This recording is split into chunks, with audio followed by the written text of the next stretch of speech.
Hello guys and welcome back to my channel. This is the part 9 and the last part of the Ikigai series. It starts with the title says Resilience and Wabi-Sabi. How to face life's challenges without letting stress and worry age you. Okay, so what is resilience? It says that one thing that everyone with a clearly defined ikigai has in common is that they pursue their passion no matter what. They never give up even when the cards seem stacked against them or they face one hurdle after another. We are talking about resilience, a concept that has become influential among psychologists. But resilience isn't just the ability to pursue. As we will see in this chapter, it is also an outlook we can cultivate to stay focused on the important things in life rather than what is most urgent and to keep ourselves from being carried away by negative emotions. In final section of this chapter, we will explore each techniques that go beyond resilience to cultivate anti-fragility. Sooner or later, we all have to face difficult moments, and the way we do this can make a huge difference to our quality of life. Proper training of our mind, body, and emotional resilience is essential for confronting life's up and downs. Okay, so here it is a Japanese proverb says Nana Korobi ya Oki. It says fall 7 times, rise 8. It is a Japanese proverb. Okay, so resilience is our ability to deal with the setbacks. The more resilient we are, the easier it will be to pick ourselves up and get back to what gives meaning to our lives. Resilient people know how to stay focused on their objectives, on what matters without giving into discouragement. Their flexibility is the source of their strength. They know how to adapt to change and to reversals of fortune. They concentrate on the things they can control and don't worry about those they can't. In other words, of the famous Serenity Prayer by Reinhold Niebuhr, he says, God gives us grace to accept with serenity the things that cannot be changed, courage to change the things which should be changed, and the wisdom to distinguish the one from the other. Okay, the next topic is resilience, emotional resilience through Buddhism and Stoicism. Siddhartha Gautama Buddha was born a prince of Kapilavastu, Nepal, and grew up in a place surrounded by riches. At 16, he married and had a child. Not satisfied by his family's wealth, at 29, he decided to try a different lifestyle and ran away from the palace to live as an ascetic, ascetic. But it wasn't asceticism that he was looking for. It didn't offer the happiness and well-being he sought. Neither wealth nor extreme asceticism worked for him. He realized that a wise person should not ignore life's pleasures. A wise person can live with these pleasures but should always remain conscious of how easy it is to be enslaved by them. Zeno of Citium began his studies with the Cynics. The Cynics also led ascetic lives, leaving behind all earthly pleasures. They lived in the street, and the only thing they owned was the clothing on their backs. Seeing that cynicism did not give him a sense of well being, Zeno abandoned its teachings to found the school of Stoicism, which enters on the idea that there is nothing wrong with enjoying life's pleasures as long as they do not take control of your life as you enjoy them. You have to be prepared for those pleasures to disappear. The goal is not to eliminate all feelings and pleasures from our lives, as in cynicism, but to eliminate negative emotions. Since the inception, one of the objectives of both Buddhism and Stoicism has been to control pleasure, emotions, and desires.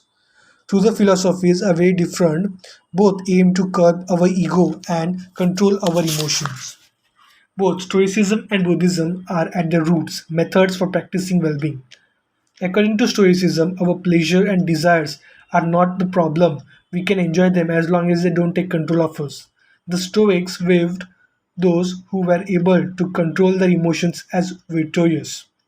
What's the worst thing that could happen? This is the next topic. What's the worst thing that could happen? We finally land our dream job, But after a little while, we are already hunting for a better one. We win the lottery and buy a nice car, but then decide we can't live without a sailboat. We finally win the heart of a man or woman we have been pinning for, and suddenly find we have a wandering eye. People can be insatiable. The Stoics believed that these kinds of desires and ambitions are not worth pursuing. The objective of the virtuous person is to reach a state of tranquility, means apatheia. The absence of negative feelings such as anxiety, fear, shame, vanity, and anger, and the presence of positive feelings such as happiness, love, serenity, and gratitude. In order to keep their minds virtuous, virtuous, virtuous, virtuous, the Stoics practiced something like negative visualization. They imagined the worst thing that could happen in order to be prepared if certain privileges and pleasures were taken from them. To practice negative visualization, we have to reflect on negative events, but without worrying about them. Seneca, one of the richest men in ancient Rome, lived a life of luxury but was nonetheless an active Stoic. He recommended practicing negative visualization every night before falling asleep. In fact, he not only imagined these negative situations, he actually put them into practice. For example, by living for a week without servants or the food and drink he was used to as a wealthy man. As a result, he was able to answer the question, what's the worst thing that could happen? Next is meditating for healthier emotions. In addition to negative visualization and not giving in to negative emotions, another central tenet of Stoicism is knowing what we can control and what we can't. As we see in the Serenity Prayer, worrying about the things that are beyond our control accomplishes nothing. We should have a clear sense of what we can change and what we can't, which in turn will allow us to resist giving in to negative emotions. In other words of Epictetus, Epictetus, it's not what happens to you but how you react that matters. In Zen Buddhism, meditation is a way to become aware of our desires and emotions and thereby free ourselves from them. It is not simply a question of keeping the mind free of thoughts, but instead involves observing our thoughts and emotions as they appear without getting carried away by them. In this way, we train our minds not to get swept up in anger, jealousy, or resentment.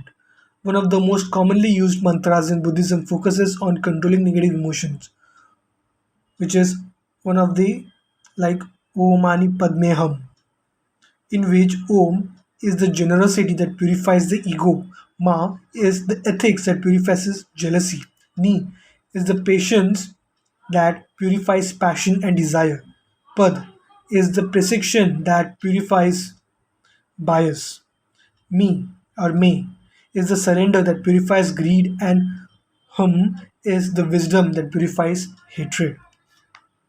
Okay, now the next topic is the here and now and the impermanence of things. Another key to cultivating resilience is knowing in which time to live.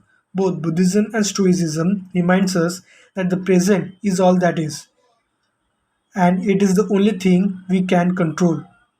Instead of worrying about the past or the future, we should appreciate things just as they are in the moment, in the now. The only moment in which you can be truly alive is the present moment, observes the Buddhist monk Thich Nhat Hanh. In addition to living in the here and now, the Stoics recommend reflecting on the impermanence of the things around us. The Roman Emperor Marcus Aurelius said that the things we love are the leaves of the tree. They can fall at any moment with a gust of wind. He also said that changes in the world around us are not accidental, but rather from part of the essence of the universe, rather Buddhist notion in fact. I will repeat this again. They can fall at any moment with a gust of wind. He also said that changes in the world around us are not accidental, but rather form part of the essence of the universe. This is a rather a Buddhist notion in fact.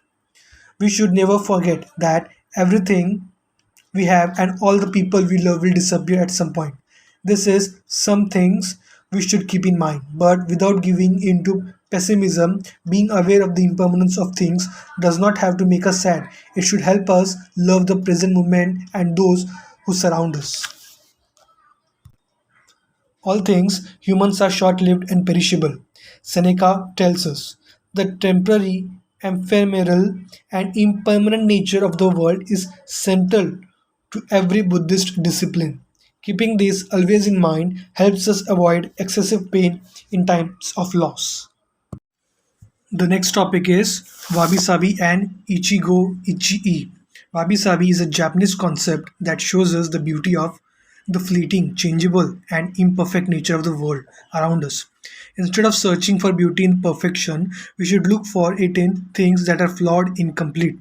This is why the Japanese place such value, for example, on irregular or cracked teacup. Only things that are imperfect, incomplete, and ephemeral can truly be beautiful, because only those things resemble the natural world. A complementary Japanese concept is that of ichi, which could be translated as this movement exists only now and won't come again. It is heard most often in school gatherings as a reminder that each encounter, whether with friends, family, or strangers, is unique and will never be repeated, meaning that we should enjoy the moment and not lose ourselves in worries about the past or the future. The concept is commonly used in tea ceremonies, Zen meditation, and Japanese martial arts, all of which place emphasis on being present in the moment. In the West, we have grown accustomed to the permanence of the stone buildings and cathedral of Europe, which sometimes gives us the sense that nothing changes, making us forget that the passage of time, Greco Roman architecture adores symmetry, sharp lines imposing facades and buildings, and statues of the god that outlast the centuries. Japanese architecture, on the other hand, doesn't try to be imposing or perfect because it is built in the spirit of Wabi-Sabi. The tradition of making structures out of wood presupposes their impermanence and the need for future generations to rebuild them. Japanese culture accepts the fleeting nature of human being and everything we create. The grand shrine of Ise, for example, has been rebuilt every 20 years for centuries. The most important thing is not to keep buildings standing for generations, but to preserve customs and traditions, things that can withstand the passage of time better than structures made by human hands. The key is to accept that there are certain things over which we have no control, like the passage of time and the ephemeral nature of the world around us. Ichi teaches us to focus on the present and enjoy each moment that life brings us. This is why it is so important to find and pursue our ikigai. Wabi Sabi teaches us to appreciate the beauty of impermanence or imperfection as an opportunity for growth. The next topic is beyond resilience, anti-fragility. As the legend goes, the first time Hercules faced the Hydra, he despaired when he discovered that cutting off one of its head meant that two would grow back in its place. He would never be able to kill the beast if it got stronger with every wound. As Nassim Nicholas Taleb explains in Anti-Fragile, things that gain from disorder. We use the word fragile to describe people, things, and organizations that are weakened when harmed, and the words robust and resilient for things that are able to withstand harm without weakening. But we don't have a word for things that get stronger when harmed, up to a point. To refer to the kind of power possessed by the Hydra of Lerna, to talk about things that get stronger when they are harmed, Taleb proposes the term anti-fragile. Anti-fragility is beyond resilience or robustness. The resilient resists shocks and stays the same. The anti-fragile gets better. Catastrophes and exceptional circumstances offer good models for explaining anti-fragility. In 2011, a tsunami hit the Tohoku region of Japan. During this, the Japan tremendous damage to the dozens of cities. It did a tremendous damage to the dozens of cities and towns along the coast, most famously Fukushima. When we visited the affected coast 2 years after the catastrophe, having driven for long hours, cracked highways, and passed one empty gas station after another, we passed through several ghost towns whose streets had been taken over by remnants of houses, piles of cars, and empty train stations. These towns were fragile spaces that had been forgotten by the government and could not recover on their own. Other places, such as Ishinomaki and Kesanuma, suffered suffered extensive damage but were rebuilt within a few years, thanks to the efforts of many. Ishinomaki and Kesanuma showed how resilient they were in their ability to return to normal after the catastrophe. The earthquake that caused the tsunami also affected the Fukushima nuclear power plant. The Tokyo Electric Power Company engineers working at the plant were not prepared to recover from that kind of damage. The Fukushima nuclear facility is still in a state of emergency and will be for decades to come. It demonstrated its fragility in the face of an unprecedented catastrophe. The Japanese financial markets closed minutes after the earthquake, which businesses did the best in the aftermath. Stocks in big constructions companies has been steadily on the rise since 2011. The need to rebuild the entire coast of Tohoku is a boom for construction. In this case, Japanese construction companies are anti-fragile since they benefited enormously from the catastrophe. Now let's take a look at how we can apply this concept to our daily lives. How we can be more anti-fragile. Step 1. Create more options. Instead of having a single salary, try to find a way to make money from your hobbies, at other jobs, or by starting your own business. If you have only one salary, you might be left with nothing. Should your employer run into trouble, leaving you in a position of fragility. On the other hand, if you have several options and you lose your primary job, it might just happen that you end up dedicating more time to your second ordinary job and maybe even make more money at it. You would have beaten that stroke of bad luck and would be in that case anti-fragile. 100% of the seniors we interviewed in Oginami had a primary and secondary occupation. Most of them kept a vegetable garden as a secondary job and sold their produce at the local market. The same idea goes for the friendships and personal interests. It just a matter as the saying goes of not putting all your eggs in one basket. In the sphere of romantic relationships, there are those who focus all their energy on their partner and make them or her their whole world.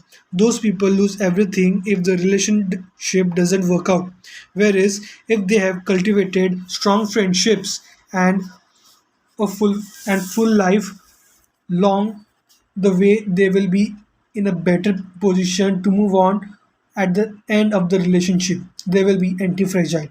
Right now you might be thinking, I don't need more than one salary and I'm happy with the friends I've always had. Why should I add anything new? It might seem like a waste of time to add variations to our lives because extraordinary things don't ordinarily happen. We slip into a comfort zone, but the unexpected always happens sooner or later.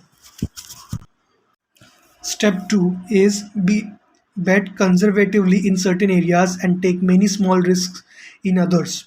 The world of finance turns out to be very useful in explaining this concept.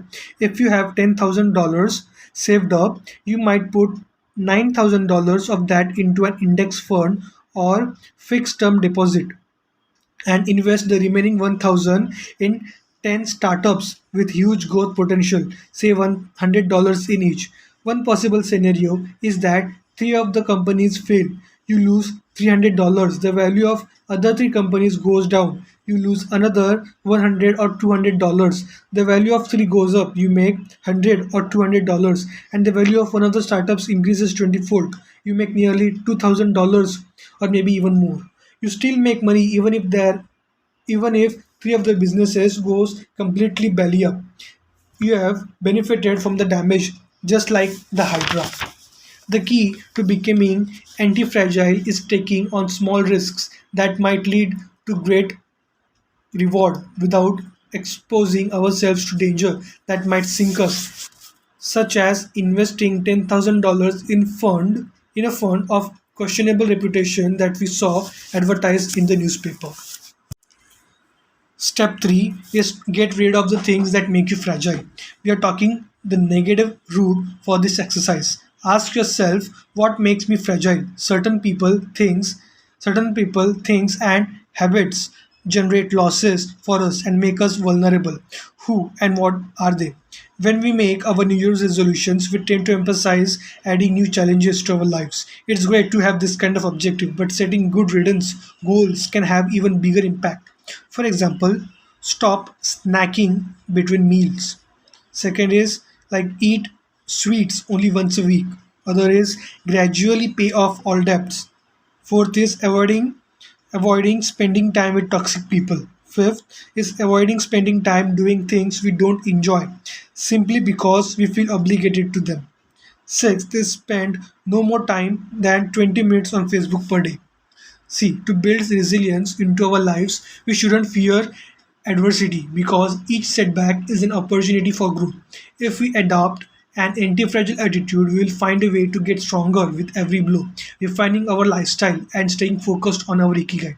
Taking a hit or two can be viewed as either a misfortune or an experience that we can apply to all areas of our lives as we continuously make corrections and set new and better goals. As Taleb writes in Anti-Fragile, we need randomness, mess, adventures, uncertainty, self discovery, here dramatic episodes, all these things that make life worth living. We encourage those interested in the concept of anti fragility to read Nassim Nicholas Taleb's Anti Fragile. Life is pure imperfection, as the philosophy of Wabi-Sabi teaches us that the passage of time shows us that everything is fleeting. But if you have a clear sense of your ikigai, each moment will hold so many possibilities that it will seem almost like an eternity. Okay, so with this, I end this chapter of the Ikigai here. So all the chapters have ended of the Ikigai. The last one is epilogue. I think it is a kind of like what do we say? Like the summarization of the entire book. Okay, so I will post this in the next video. Goodbye, take care.